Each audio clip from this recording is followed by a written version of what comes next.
I think we'll go ahead and get started. I know Senator Tyson is joining us online today.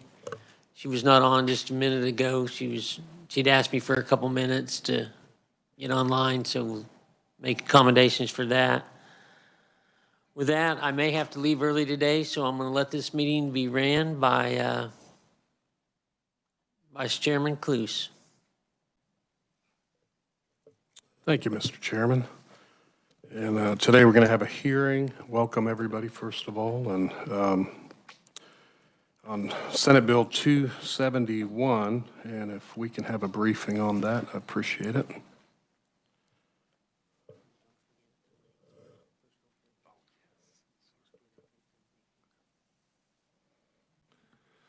Thank you, Mr. Chairman. Senate Bill 271 would provide that railroads shall not run any train that exceeds 8,500 feet in length on any main line or branch line of the railroad track. Additionally, railroads are required to maintain a minimum distance of at least 250 feet from the near edge of railroad crossings for storage of rolling stock on sidings. Each day that a violation would occur would be a separate violation and punishable by a fine of not less than $500, but not more than $25,000. If the railroad is found to have committed a grossly negligent violation or a pattern of repeated violations, such violation shall be punishable by a fine of not more than $100,000. And with that, I'd be happy to stand for any questions.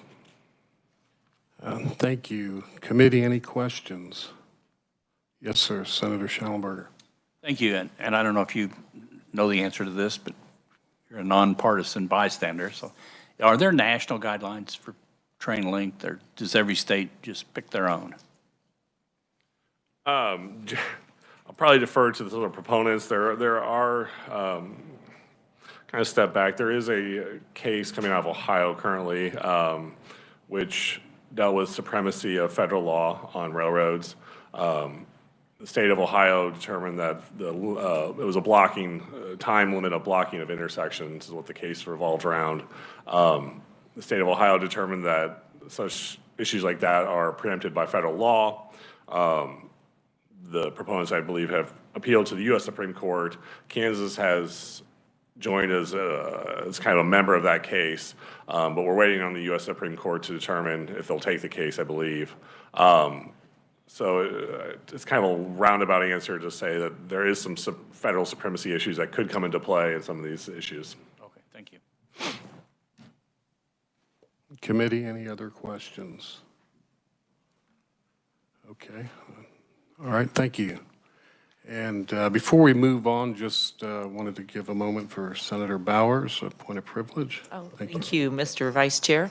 I have a guest with me all day today, so if you can wave everyone to Logan Brown. He's a junior at Concordia High School, and he's interested in the legislative process, so he is my shadow all day. So welcome, Logan, and enjoy our folks from Senate District 36 in the audience, too.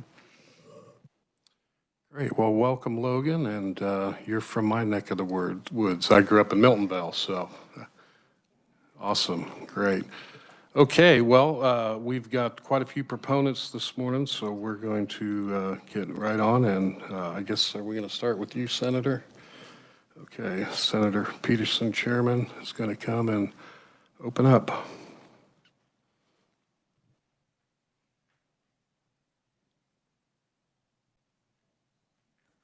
Thank you, esteemed committee members. Always wanted to say that. Senate Bill 271, unique. It's the local number of the union that I belonged to before I retired. Thought that was pretty neat. We've had many train bills presented to us before. We haven't had hearings on the last couple because they involved a lot of labor issue items. But there was always included in there two items that were very important to people with what I heard. This train length and how close they park to the crossings. So we had another bill introduced by Senator McGinn this year, had a considerable amount of things on them, but those two items were in it. So I decided I would introduce a bill. It's not the same length on the distance apart, because I went off the AASHTO highway guidelines for sight lines on the traffic. The issue with that is when they park rolling stock close to a crossing, and the person's coming up on it, it's hard to see the train lights coming through it. If there's just bushes or vegetation there, you can normally see the lights. The railroaders put those rotating lights on their trains and you can see them. But if it's rolling stock, it's very difficult. We've had a couple tragedies where people have actually hit the trains in my county. The other issue in there that I always hear about is train lengths. As you heard from Adam, there is a brief going on trying to get the Supreme Court to take up a case looking at train lengths. I don't know whether we're gonna hear it or not, but I hear about that a lot. I live on my front window. I sit in my living room and look out at the railroad tracks. Live on Southeast Boulevard there, and I see a lot of trains going by all the time. And it had to become an issue. It was an issue for a while with the fire department, and we got the city to build a new fire station on the other side. It's when they have an issue and they have to stop the trains, the long trains cause a problem. I like seeing the trains go by because it means our economy's running. But that's basically it. It's the safety of them coming up to the sides, hitting it, and in the train length. With that, I'd stand for questions. Okay, thank you. Committee, any questions? Okay, seeing none. I might call to your note that Senator McGinn was going to be running late, but she does have a diagram in her testimony that shows the issue with the sidings. Thank you, Mr. Vice Chairman. Thank you, Mr. Chairman. Okay, with that, we'll just continue forward, and if Senator McGinn gets here, we'll get her up to the plate. So it's Ty, is it Dragoo, Smart Transportation? Yes. Thank you. Thank you, Senator. And Mr. Chairman, thank you, and members of the committee. My name is Ty Dragoo. I represent the Sheet Metal Air Rail Workers Transportation Union in the state of Kansas. We have approximately 6,000 active and retired members in our organization. For all intents and purposes of this conversation, I represent railroaders, the conductors, the engineers that are on these trains, that are in your communities, hauling our nation's freight to and for from where it needs to go. Senate Bill 271, we were proponents of this bill for two primary reasons: public safety and our safety. So when it comes to public safety, especially on the long train provision, there are so many times in railroading in the state of Kansas on a daily occurrence where we run into situations where we are blocking crossings for commuters, emergency traffic, any types of ambulances or fire trucks. This has not been a problem in the last 60 years. It's really just started to come into play in the last 4 to 5 years because the railroad companies have taken 3 trains and put them into one. So you're starting to really see in our community, and I imagine a lot of your constituents have been hitting you guys a lot more, saying we're having issues with congestion and trying to get to where we need to go. One of the things that I want to talk about, and I know you have a lot of proponents on this bill, so I want to be brief. The notion of train length being litigated, you please understand that the case that held in 1940 that I keep hearing from members of the legislature that is involved in this discussion here, the case is no longer controlling. The Railroad Safety Act has replaced the law that the 1940 case was filed under. So the Railroad Safety Act now clearly states that states have the right to adopt, enforce, and regulate any public safety issues. So that's another misconception I hear constantly in this legislature, that states can't regulate railroads. Members of the committee, right here is an entire booklet of Kansas statutes regulating railroads. I did not print this off to put it in your testimony because I would have had to fell an entire forest. But again, states can regulate railroads. It is just a misconception in this State House that I'm trying to correct. The study, I've heard also, well, there's no data out there that long trains are affecting the public. In fact, not only is there lots of data and studies out there, your constituents are telling you it's a problem. I know they are because my members are telling me it's a problem. In 2019, the General Accounting Office, the GAO, ran a study entitled Long Trains, a Problem in the U.S. After that went through the study, the Deputy Assistant Secretary for the U.S. Department of Transportation quoted and I'm quoting, "While the FRA, the Federal Railroad Administration, is concerned about block crossings and train length, as every rail-related accident and incident at the federal level, a federal one-size-fits-all approach is not the best way to respond to every issue, specifically for block crossings and train length. States and local governments are better positioned to address each community's unique road network and emergency service characteristics and needs." That is from the federal regulator quoting after a long train study saying states should address this because a one-size-all Washington solution is not what may be best for Kansas. So I stand for questions as we go through on the two issues about preemption. The court case that was discussed earlier, that is a block crossing law where the state of Kansas years ago said you cannot block a crossing for 10 minutes. Nowhere in the United States is there an ongoing train length litigation case in any court in the United States. Under the Rail Safety Act, states are allowed to set lengths, set limits. So we encourage you to do so. One of the other things I want to hit on, especially train length when it comes to our members, we've had citizens, we've had ranchers, farmers come up into the cab of our locomotive threatening our members to move the train. Extremely upset. We've had cases where farmers have been blocked into their field on a combine during harvest. We'll pull in because we're ordered to, we're instructed by the company to park a train where we are telling them, listen, we're going to block crossings. And the response is, we have no other place to put you. So we've had farmers come up, threaten us. It's a safety issue with us. It's also a safety issue when there's an emergency.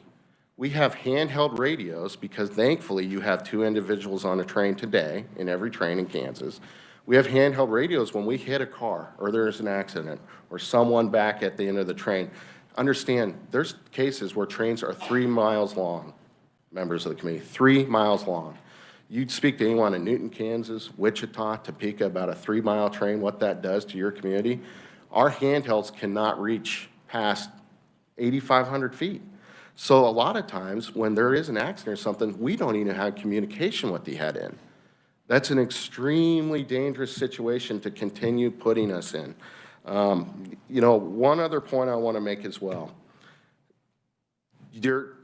There's going to be discussion about if you unblock trains to where we break them up to 8,500 foot, it's going to create more traffic.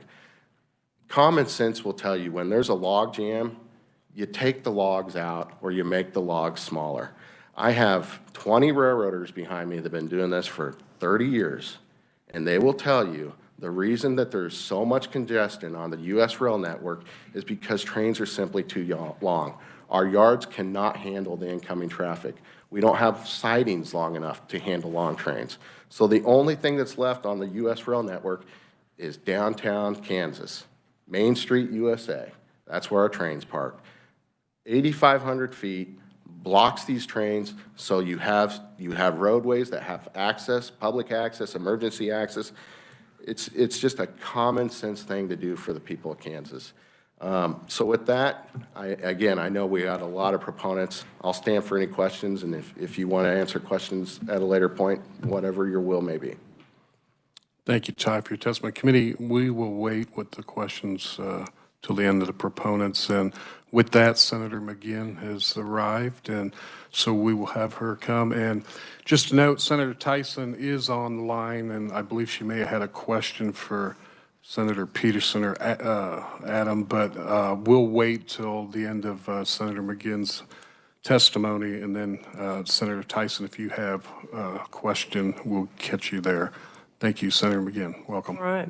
Thank you, Mr. Vice Chairman and Mr. Chairman Peterson, for giving me the opportunity to share a few things. This has been a problem in my district for many, many years. You have my testimony. I won't read it. But there are a few federal laws that regulate trains, if any at all. And then states, of course, are starting to come in and try to pass some laws. And so there are several states that are passing laws right and left. So you might hear that states can't pass laws and that type of thing. Well, there are some examples of states doing that. And we're also seeing states starting to pass these long train bills as well. My community, Newton, home of the railroaders, was an area that BNSF was stationed in, and it was quite the town because of that, clear back in the late 1800s, early 1900s.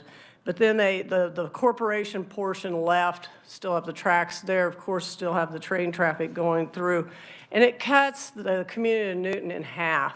And if you're familiar with Newton, we have North Newton up north, and then regular Newton, but it cuts that community in half, and our hospital is on the south end. And I hear numerous complaints about, I missed my appointment, I was late to my appointment. It's not just because you have to wait for the train to go through. The problem is that the train stops for long periods of time. And so, you know, you can have life-threatening situations and not be able to get to the hospital, and that makes people you know, a little bit anxious. In my city of Sedgwick, small town, when the train stops there, you cut off the whole community. There was a situation a few years back where it was 20 degrees or below. Train sat there for a good portion of a half day at least. Kids were getting out of school, so the kids just started crawling under the train to get home from school. So a very dangerous situation. In Wichita, 21st Street is one of our main arterials. And if you think about between Broadway and I-35 highway on 21st Street, we do have train track loading areas. And I was stuck on both sides trying to get to the scrap metal place. But I called the city of Wichita and KDOT to try to understand what is going on here. Why are we blocking 21st Street in Wichita, Kansas? And I found out from the engineer at City of Wichita, because he looked into it, and said they're stacking cars, and they're using the road to stack the cars because they no longer have any room on their facility to put the long cars together. So the other issue I'd like to talk a little bit about has to do with sightings, and this is a safety piece, particularly in my area it was. I know of 3 deaths because there wasn't guardrails and electronic lights and that type of thing. But in this particular one, this happened about a year and a half ago, just outside the city of Mays. And you have the accident or diagram behind my notes, and you can see this is the accident, and you can see how the truck was coming down, and these trains were on the siding were parked right up against the crossing. This has a buck crossing, does not have the guards. So this young woman with her children was just going through. She sees the train stopped, and if you think of it, think of your optics here. Even if you see that first train, this next train you're going to see is the train on the other side, stopped, with no idea that there's a track in the middle, and the train that came down the middle killed her instantly. So what I would hope is that we have some setbacks on sightings. And 300 feet, I believe, is about, sports fans, you can correct me, I think is about the length of a football field. So I don't think you're asking for much, but that would be enough to see an ongoing train coming along and give you at least a chance. After this happened, I talked to Sedgwick County to look into the installation and crossing, and I also talked to Secretary Lorenz about this. And she said, you know, we can get pass-through money, 80% federal dollars. And the locals just have to, or not the locals, the railroad, give 20%. And what's disappointing about this, I checked with Public Works here just last week about this and how the progress is going, and was told that the railroad at this time has decided that they will not put rail guards on there. The reason it's disappointing to me and should be to you as well, we added to the transportation bill on the short railroad line help. It started in the original bill at $5 million. We added another $5 million. That railroad company could apply for that money because they added safety in the bill. And so I'm going to continue to talk to my local public works directors and in hopes that maybe the railroad will come around, because, you know, that was one life at that intersection. There's many, many other lives that have been taken at other intersections. And I think having a rail guard at this particular place is important because there's some manufacturing going on that's using that. And then it's also a high-traffic road because of the growth of the city of Wichita.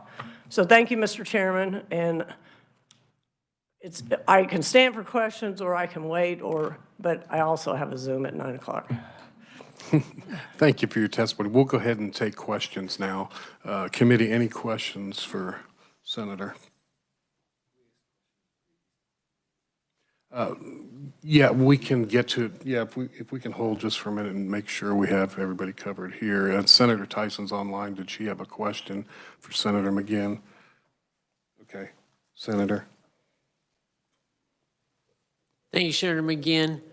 Would you be opposed to having that setback only on crossings that didn't have active signaling, like no lights or no gates? Well, I think that would be a good idea to take a look at, because I think the crossings are the most important thing that stop you.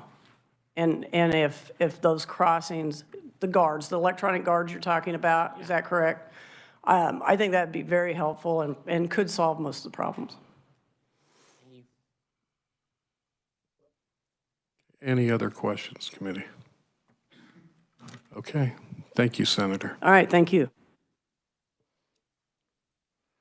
Okay, with that, we will move ahead. Who did you have a question for? Sorry. Oh, okay. If you don't mind, we'll go ahead and hit those at the end then. Okay.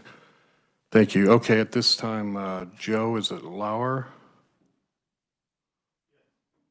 Thank you. And welcome to Transportation.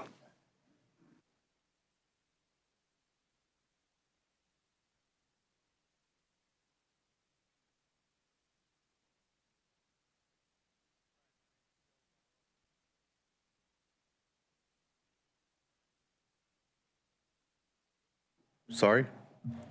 Start over? Yes, please. Okay. Joe Lauer's my name. I live in Frankfort, Kansas. Junction of Highway 9 and 99, Northeast Kansas. Worked for the railroad for 42 years. Live in a small town. I love my life there. A lot of friends, family. Long trains started about, I retired in 2020, probably 2018. And you block crossings. They tell you to stay off crossings. Well, how are you going to stay off crossings with a 3-mile train? Every mile there's a crossing. So you try and do your best. But sometimes you got to block. And a lot of times in my little town, they block crossing for a couple hours. And now we're talking 99 highway, Highway 9. There's a little crossing north of town, the elevator, and a crossing east of town. So if the fire department has to go on a call, they have to go basically 10 miles around. By that time, probably too late. Ambulance, same thing. We have people that, I don't know, try and go along the right of way, and you can't get anywhere because there's just nowhere to go. And have quotes from fire chief and other people about if you could get it to 8,500 feet, you might block one crossing, but at least you'd leave part of the town, you know, free, the community, so they could get around to help the public. And same like the grain elevator, harvest time, kind of a busy season. They need to get in and out, hard for them to take a semi and go down a back road and find another way around. Like I said, I worked there a long time, enjoyed working for the railroad, but just right now with these long trains, it's not gonna be good for small communities. I can't imagine your larger communities, what happens when they block the city, like she said, Wichita's and Topeka's, Kansas City. That's all I have. Thank you. Thank you for your testimony. And is Brandon Nunecamp available? Thank you. Chairman, Vice Chairman, members of the committee, thank you for letting me speak today. My name is Brandon Nunecamp. I've been a locomotive engineer on the Burlington Northern Santa Fe Railroad for over 26 years. I represent the Brotherhood of Locomotive Engineers and Trainmen for the state of Kansas. I currently work from Kansas City to Wellington, Kansas, via the BNSF Transcon, then return to Kansas City via Derby, Wichita, Newton, back through Emporia, and occasionally, like Sunday, via Topeka and Lawrence. Senator Peterson, I apologize if I keep you up at night whistling for those crossings. In Section 2 of this bill, establishing a maximum train length of 8,500 feet, we're currently operating trains on the BNSF Railroad in excess of 16,000 feet. They're even longer on the Union Pacific Railroad. These long trains create a problem for Kansas residents. Not only do these long trains limit accessibility for residents, school bus and emergency vehicles, it creates a safety concern for them as well. In Wichita, trains are stopped along K-15 highway and Southeast Boulevard, blocking crossings, neighborhoods, and crosswalks where kids and adults are trying to cross to get to school and work. You can also see the cars speeding down K-15 highway, running red lights alongside of us, going around crossing gates because they know what happens if they're blocked by these 3-mile-plus long trains. Due to these long trains and blocked crossings, Newton High School, I was told, even has excused tardy slips now for being blocked by railroad cars. There's currently a location just west of Emporia where residents have to park a car on each side of the tracks so they're not blocked in or out from these trains. When this happens, it requires those residents to climb up onto and across the rail cars, across another main line without the crew knowing they're even on the train. And this is a location that's been newly created by the establishment of the new double track project. I also have a voicemail from a Kansas farmer that asked the railroad how much longer this train will be parked at 160th Road in Chase County. He states he's trying to harvest wheat and the train had been there since 8 p.m. the night before. His combine is on one side of the tracks, his equipment on the other. The last time the railroad blocked this crossing, it was for 19 hours. These are just a couple of the examples of these extremely long trains and the problems they're causing. As some of you may know, they're finishing up a huge double track project on the BNSF Transcon between Eleanor, Kansas and El Dorado, Kansas, and between Augusta, Kansas and Mulvane, Kansas. You'll hear that this will create a continuous flow of traffic on this route through Kansas. I'm here to tell you that's incorrect, as this is the route I run on 4+ times a week. I've already seen the effects of these long trains being parked on the newly laid double track, as mentioned previously, with residents parking cars on both sides of the tracks. The railroad has done nothing to update the rail infrastructure at Kansas City, Wellington, Ark City, or Newton to assist in moving these long trains through the terminals more efficiently. What this double track has started to do and will continue to do when completed is create a whole new area for the BNSF Railroad to park and store trains. You'll soon see these long trains that are currently being staged at Augusta and El Dorado for arrival into Wellington in 2, 4, 8 hours or even longer now be parked between Mulvane and Rose Hill and Augusta, and the trains that were staged farther back, Cassidy and Emporia, will now move up and take their place at Augusta and El Dorado.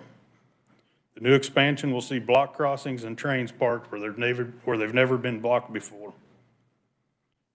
BNSF Railroad also has one of the most advanced networks operations centers of any company.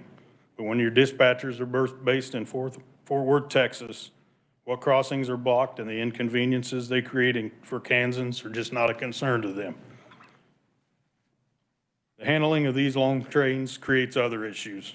When trains start to exceed 8,500 feet, your train is no longer either going all uphill, all downhill, or partially up or partially down. Your train is now traversing 3, 4, or 5 even 5 different grade changes in those 3 to 5 miles. The multiple peaks and valleys create run-ins, run-outs, extremely high buff and draft forces at these peaks and valleys. Locomotives locomotives throughout the train doing multiple different functions to try and adjust for the terrain that they're operating on. We're also seeing an increase in trains breaking in two due to the stresses at these locations.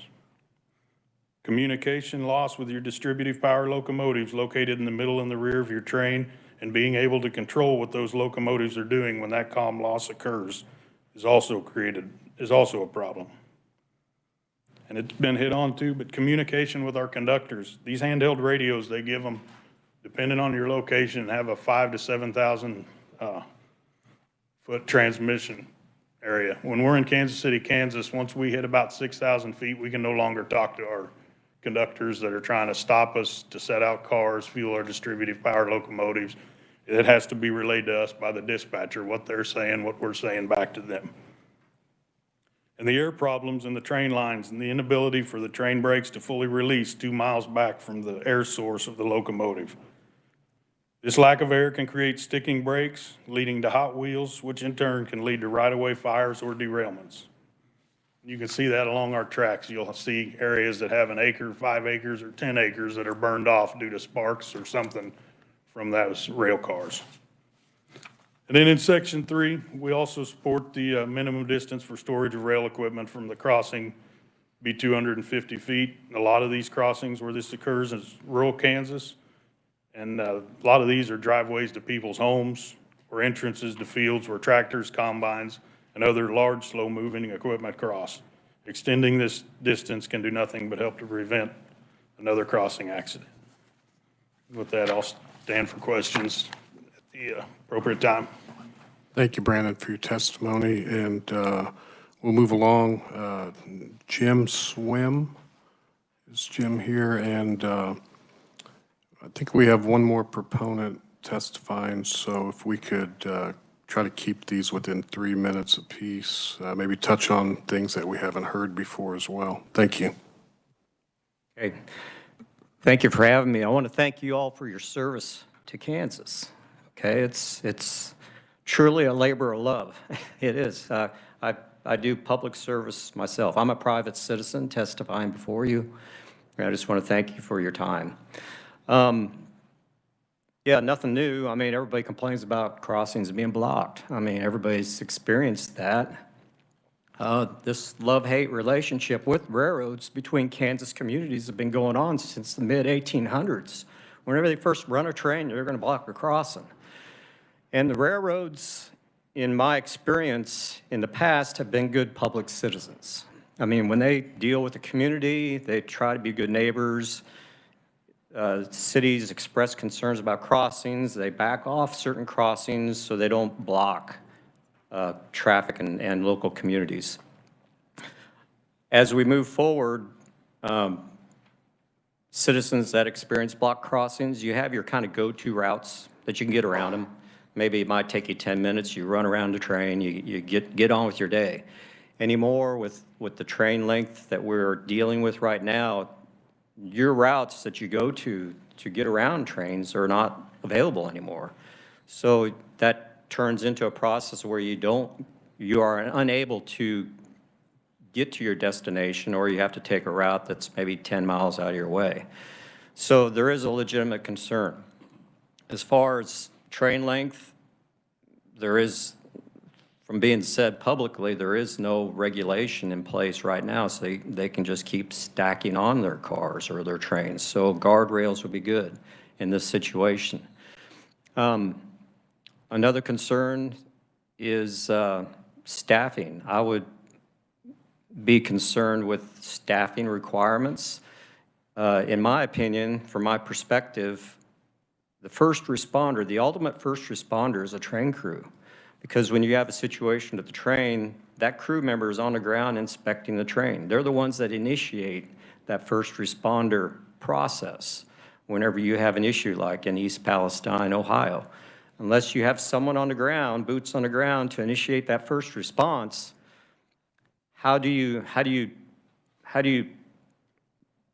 start that process unless somebody's there? If you have one person on that train, the train stops, they call for assistance from their dispatcher. I'm sure they don't have anybody on hand except maybe 100 miles away, 20 miles away. You don't know where that assistance is to inspect your trains. So there's a delay in that process of being able to protect public safety in a first responder capacity. That being said, when you hear about radios, the distance involved with radio communication, would it make sense to put a repeater somewhere on that train to assist in that radio communication? I don't know, that's just me thinking as a private citizen, that would make sense. If the railroads agree to it, if they want to spend money on that, I mean, they're a profit-driven industry, so if they think there's a return on investment in that process, they might agree to that. But unless there's a requirement, they won't do what they won't do what's necessary unless they're required. Does anybody have any questions for me? Like I said, I'm just a private citizen expressing a concern. Thank you for your testimony, Jim. We will have the last proponent come up, and then we'll take questions. Thank you for your time. And we have John Unger. Thank you, Mr. Chairman, Mr. Vice Chairman. My name's John Unger. I'm a county commissioner in Marshall County, but even more importantly, excuse me, I live north of Marysville on Highway 77. I live 1.25 miles north of the crossing, which is 2.25 miles north of Highway 36. You've heard a lot about block crossings, but the other night, 2 weeks ago, tomorrow night, I was coming home from a meeting in Marysville. I left Marysville at 7:20, and I got to the crossing on Highway 77, was stopped by a train which never did stop. It was moving the entire time. I stopped at between sometime, whatever it took me to get from Marysville to the crossing, which is roughly 3.5 miles. I walked into my house 1.25 miles north of the crossing at 8:17, and that train never stopped. I was 45 minutes at that crossing. I've sat on that highway during harvest. I helped the neighbors with harvest. I've watched with combines, with grain cars sit there, combines sitting there, semis sitting there when they're trying to get moved to another field before dark, and they sit there for 30 minutes. They don't make it before dark, and then they're on the highway after dark. Most of our farmers always try to move before dark. They try to do what's safe, but when they get stopped for 30 minutes or 40 minutes, they can't always plan ahead for that. I've watched semis when the elevator closes at 7 o'clock. I've watched semis sit there. It's 5 to 7. They're 10 minutes from the elevator, 15 minutes from the elevator. Do they go on to the elevator or do they turn around? You don't turn a semi around right there on the highway or even at the next intersection. It makes for very, very dangerous situations when these things happen. I've sat on that crossing for 30 minutes and watched cars on both sides of the crossing. You get 20 or 30 cars, of course, when it clears, everybody thinks they need to be first in line. I've seen I don't know how many near misses on that highway when cars are trying to get away from that crossing. Joe talked about Frankfurt. When they've got Highway 99 and 9 crossed on Frankfurt, which is in Marshall County, there is only one entrance into and out of that town. One entrance to get into and out of town. So when they block those highways, it shuts pretty much the town off literally from getting into or out of, unless you're going one way. The setbacks when there's gates, I'd just like to touch on that a little bit. If there's gates in our community, we have crossings blocked so often that it's not right, it's illegal, but people go around them gates. Because when they come to town in the morning and the gates are down, they come home at night and the gates are down again. They don't know what's going on, if they're gonna have to sit there an hour, 2 hours. They'll sit there for 30 minutes and they'll go around them. So I think setbacks are very important even when you've got gates there. And because people, they sit there so long and they don't know what's going on, so they'll go around that gate, especially when they can't go 2 miles one way or 3 miles one way and get across the track. They have to go 10 or 15 miles out of their way. They're going to get across. So, Excuse me, John, if there's any last couple points you want to make that we haven't heard on, just for time, we've got the opponents coming as well, if you don't mind wrapping it up. Nope, I think that's pretty much, I think I hit on everything that I wanted to, so thank you very much for your time, appreciate it. Thank you, and that, did I get all the proponents that would plan on testifying? Looks like it, okay, great. Okay, with that, we're going to go ahead and take some questions for the proponents, and I know Senator Corson had one, so we'll start with Senator Corson. Thank you. Thank you, Mr. Vice Chair. You know, I sort of cheated and I read ahead a little bit. I mean, it strikes me that this is a clear public safety issue for so many of our Kansas communities. But you look at some of the opponent testimony, there seems to be this argument that states cannot regulate in this area because of federal preemption. And so probably Mr. Dragoo is the best person to address this, but so we've heard states can regulate. We've heard states, the opponents are saying states cannot regulate. Can you talk a little bit about what states cannot regulate and what they can regulate and why that is the case? Thank you, and thank you, Mr. Vice Chair. Mr. Chairman, thank you. That's a $64,000 question, isn't it? So that is an excellent question. Title 20106 makes it very clear, Title 49, USC 20106, and I have this printed out, I'm going to read it. Section 1, laws, regulations, and orders related to railroad safety and laws, regulations, and orders related to railroad security shall be nationally uniform to the extent practicable. Section 2, a state may adopt or continue in force a law, regulation, or order related to railroad safety or security until the Secretary of Transportation or the Secretary of Homeland Security prescribes a regulation or issues an order covering the subject matter of the state requirement. So what that is basically saying, legislators, the federal preemption applies if federal rules or laws have been passed. So a prime example of something a state cannot regulate on, licensing of a conductor and engineer, that's been federally regulated. Hours of service, how long crew members can be on a train, has been federally regulated. Types of hazmat shipments, rates that railroads charge nationally. Those are things that you are not allowed as a state legislator to regulate. Public safety issues where the federal government has not regulated, such as train length, such as lighting, such as vegetation standards, block crossings. Those are things where the federal government has not issued regulations. And if you remember my quote in earlier testimony, you had a setting Deputy Secretary of the U.S. Department of Transportation actually say, we think states should regulate these things because you know in your state what is best. So I just don't know how much clearer we can be. There's been a notion for years that a legislature, a state cannot regulate. It clearly can when it comes to public safety issues. Now, does that mean the railroads are not going to go to court over it? Absolutely not. They're going to sue anything and everything because the word railroad has been brought into this building. We're asking, don't let that stop you from doing what's right for the citizens and public safety in Kansas. And by the way, it's not just a issue for our workers in the public. There's testimony, I saw written testimony in here. You have a CEO of a railroad agreeing with this bill.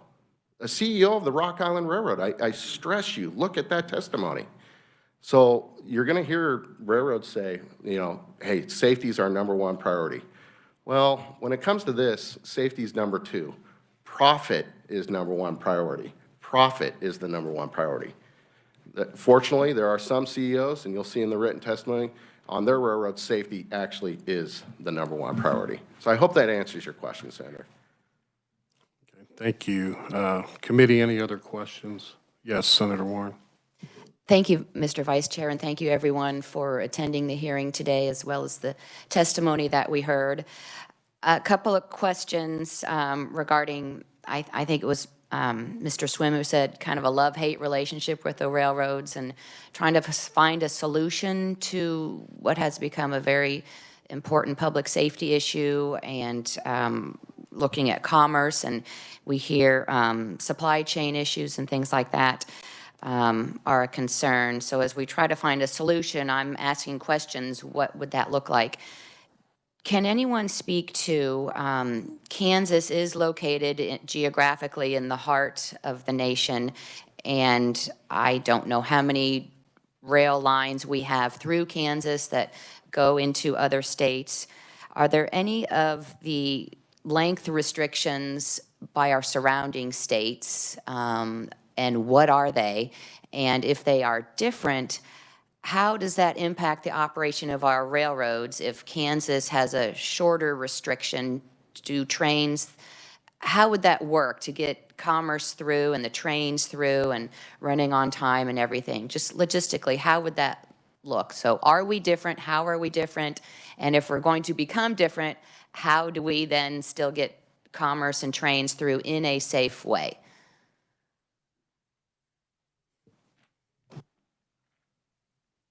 Mr. Chairman?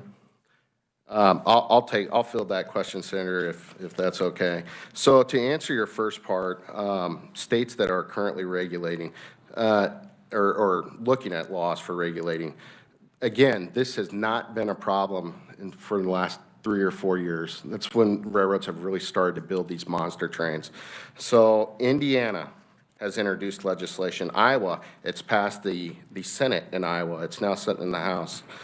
Missouri, it passed the Missouri House, and it's sitting in the Senate, I believe. Ohio, because of what they're dealing with the derailments, they passed a mega safety train bill, much like what Senator McGinn's bill looked like. That, I believe, has passed both houses. Utah has introduced train length. Virginia has introduced train length. Wyoming. Arizona has introduced train length, and it has passed the House, I believe, and New Mexico. So these are all things, again, the public, citizens are reacting. You're seeing that in legislatures across the country. To answer your question about what does that look like? So this notion of, oh, if Kansas does this, we're going to be stopping at the Oklahoma border and unblocking trains and breaking them apart. It's not what's going to happen. So a lot of traffic comes in through Nebraska, through North Platte. They'll stage them at yards. So let's say Nebraska does, which, by the way, I do believe they're going to be introducing one. But let's say Nebraska does not have a train length bill. As that train is scheduled to go to Kansas, what they'll do is they'll go back to what they were doing 3 years ago. They'll build trains 150 cars long, and 150 cars, that probably is mind-boggling to you. Guess what? That is not going to exceed 8,500 feet. 150 cars will not exceed 8,500 feet. So they'll build that train in North Platte like they have for 150 years and send that down to Kansas. A yard in Chicago, a Global One stacker train. They'll build it like they did for 80 years if it's going through a state with 8,500 feet. This notion of, oh, we're going to have to set up checkpoints at the state line and unblock these trains, that's not what will happen. So I hope that answers your question.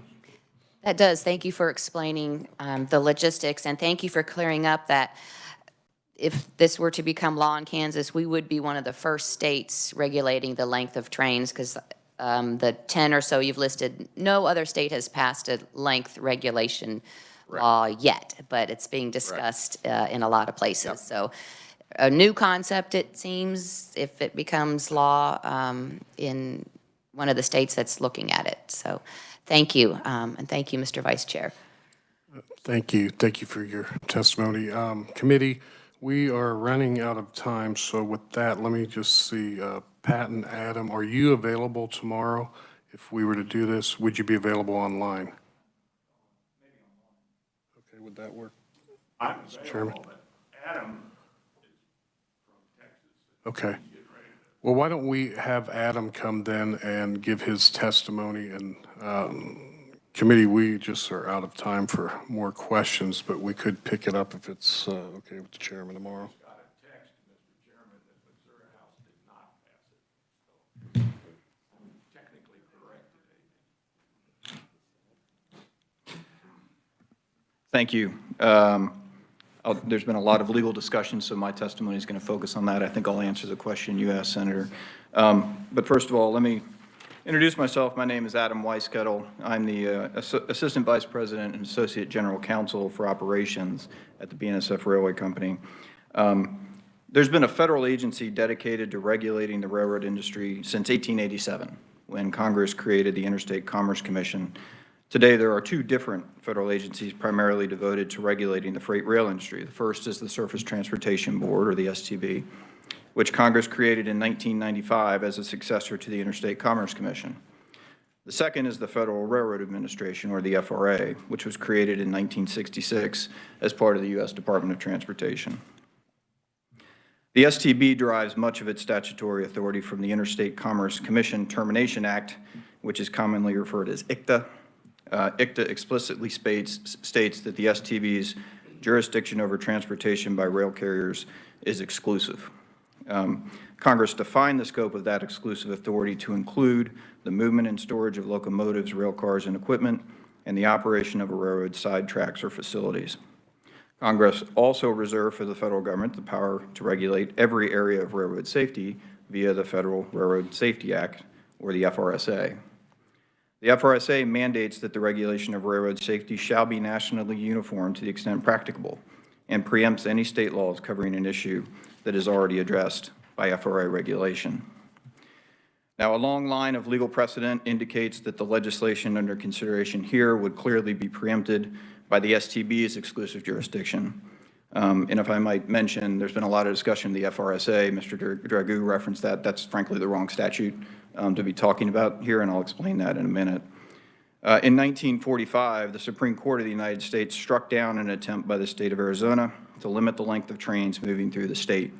The Supreme Court recognized that if the length of trains is to be regulated at all, national uniformity in the regulation adopted, such as only Congress can prescribe, is practically indispensable to the operation of an efficient and economical national railway system. Now, that case was under the Interstate Commerce Act, which was replaced by by ICTA, not by the FRSA. So that case remains good law. Federal and state courts interpreting ICTA more recently have similarly concluded that it preempts state laws purporting to regulate rail operations near and through grade crossings. This includes the Court of Appeals in Kansas in 2018, and just last year, the United States Court of Appeals for the 10th Circuit, whose jurisdiction covers federal courts in the state of Kansas. In conclusion, state laws dictating to railroads the length and operation of trains and how they may or may not use their property to store their equipment are efforts by the state to regulate in areas that Congress has reserved for the STB and the FRA, and thus would be unenforceable. Thanks again for the chance to appear, and I appreciate you letting me speak. Happy to answer any questions. Okay, thank you, Adam. And let me just check. Corey is neutral. Will you be able to be here tomorrow? Okay, great. Well, you want to go ahead and just stand for questions? Sure, absolutely. Committee, any questions? Yes, Senator. Thank you. So you're saying none of this bill is legal? That's not, I'm not. Yeah, so the two aspects of the bill, the train length and then the setback on the sidings, we feel would clearly be preempted by federal law. Thank you. Committee, other questions? Okay, seeing none. Oh, okay. Yes, Senator. On the preemption, thank you, Mr. Vice Chair. On the preemption point, though, but Congress hasn't acted in those areas, correct? And so, I mean, they may have the authority to act, but they haven't acted on either train length or train crossings, correct? There's not a national law, there's not a national standard. So if Congress doesn't act, don't states have the authority to act in the absence of federal action? Because they're not preempting anything. There's nothing that's been issued that a state is issued that is in contradiction to a federal law because Congress hasn't acted in this area. Is that not correct? Should I answer that or? Oh, I'm sorry. Yes, go ahead. Yeah. So to my knowledge, there's not an FRA regulation that speaks to the length of a train that's permitted to operate on the network. There are a lot of regulations the FRA has promulgated that dictate by their practical output how long a train can be. So you heard people mentioning, the ability to run air pressure through the brake system at an adequate amount. That'll practically dictate. There's a lot of regulations on that. There is not a federal regulation that speaks directly to train length, but I think, there's also the ICTA preemption, all the powers that the STB holds that dictate where they speak to the ability of railroads to move certain things and certain types of commodities, the economic portion of the regulation as well. That's been held by the courts to say that preempts laws that try to burden interstate commerce or effectively have the outcome of effectively managing interstate transportation. So there is not a specific train length regulation that exists to my knowledge, but the case law is pretty clear it would be preempted if the state passed it. Thank you. And committee, we're going to have one last question, Senator Warren, and if you go ahead. Thank you, Mr. Vice Chair. Regarding interstate commerce, is there any concern that if this bill were to become law, that it would be improper regulation of interstate commerce? Yeah, so the roots of the federal government's authority deal with the supremacy clause, but also the the Commerce Clause of the Constitution. The Interstate Commerce Commission that I mentioned that was created in 1887 was actually the first federal agency to regulate private industry in the U.S., deriving its power from the Commerce Clause. So the Interstate Commerce, the ICTA, the Interstate Commerce Commission Termination Act, derives its power from the same constitutional authority. And that's really the role that the federal government has stepped into play here. These regulations that seeking under the FRSA national uniformity and safety regulation, seeking under ICTA national uniformity and how trains are allowed to operate across the country, was for the purpose of maintaining the flow of interstate commerce, not creating sort of what they call balkanization of state regulations or state with different parochial interests that might want to have 8,000 feet in this state, 5,000 feet in that state, and you have to. And if we do have those differences, would the railroad company, if I may, just one last question, would the railroad company do as was suggested in other testimony? How would the railroads handle the different length regulations in the different states if that were to come to pass? Yeah, hard to say, but I mean, if there were laws that are deemed after challenged by the court to be enforceable and appropriate, then we obviously obey those laws. If you're having to stop at every state border to change, cut the train and reduce its size or then increase its size, you're going to really dramatically impact the efficiency, probably impact the safety of the operations. You're going to have a lot more work events that are creating sort of interactions with the public or work events for my friends in the audience here. But when you think about, for example, the Kansas City Intermodal Facility in Edgerton that BNSF built, the economic theory behind intermodal transportation on the rail being competitive with truck is that efficiency.